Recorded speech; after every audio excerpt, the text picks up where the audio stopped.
In this video, we're going to talk about what exactly is inflation. We're going to discuss why inflation occurs. We are also going to discuss briefly how you're going to get over the effects of inflation. Hey, what's up, guys?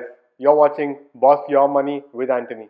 Before we get started, though, don't forget to turn the like button blue and subscribe to my channel because I am trying to reach the 100 subscriber mark. So your support is highly appreciated. Without taking too much time with the intro, let's get straight into the video.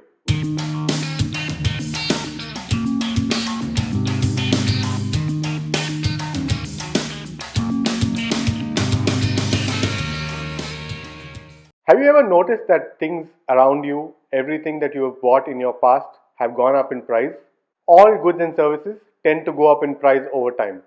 This is basically what inflation is. Did you guys know that the first Rolls Royce ever sold for just 395 pounds? Can you ever imagine buying a Rolls Royce for 397 pounds? Wouldn't we all be driving one right now? So inflation can simply be defined as the increase in price of goods and services over time. But what exactly causes inflation? Inflation can happen when there is more demand for any product than there is supply.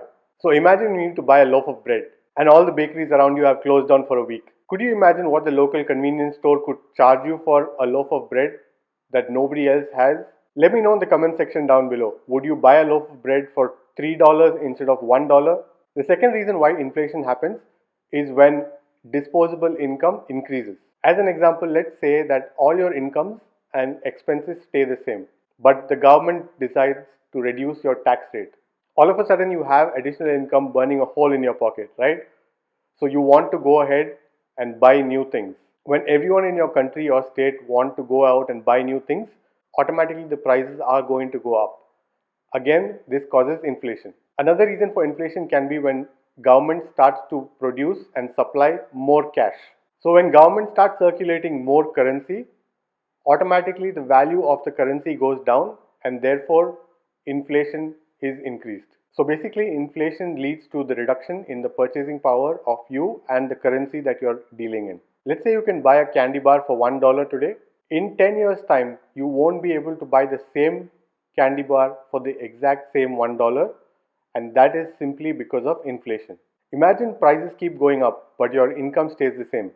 Your employee doesn't give you a proportionate increase to the current rate of inflation. You now earn $10,000 and you have budgeted how you're going to spend and save that $10,000. All of a sudden, the prices that you're paying for the goods and services that you need to run your day-to-day life has suddenly shot up. So what does this mean now? You're all of a sudden paying way more for the exact same thing. To offset this, you need to increase your income or else your savings are definitely going to be lower. Now remember, inflation is not all bad. Inflation is required for any economy to grow. But the thing is, it's all about the rate of inflation. Here's the thing, when you have no inflation at all, what happens is that your money doesn't depreciate like it is currently.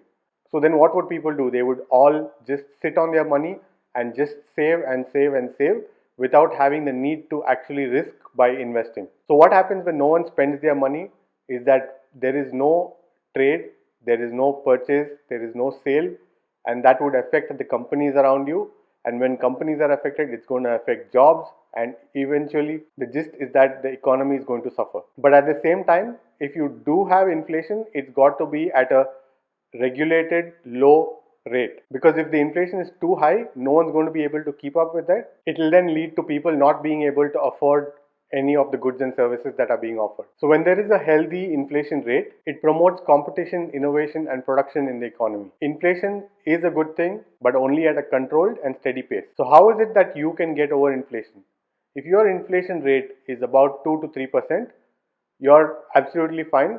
All you have to do is not sit on your money. But remember what I said about the candy bar. You're not going to be able to use the same $1 to buy the same candy bar after a period of time. So it is important to make sure that your $1 is also growing with time, not just sitting there in a bank account. I hope I've been clear in what I'm trying to say. If you guys have any questions at all, please let me know in the comment section down below. Please don't forget to subscribe and turn the like button blue. I'll see you guys in the next video. Take care.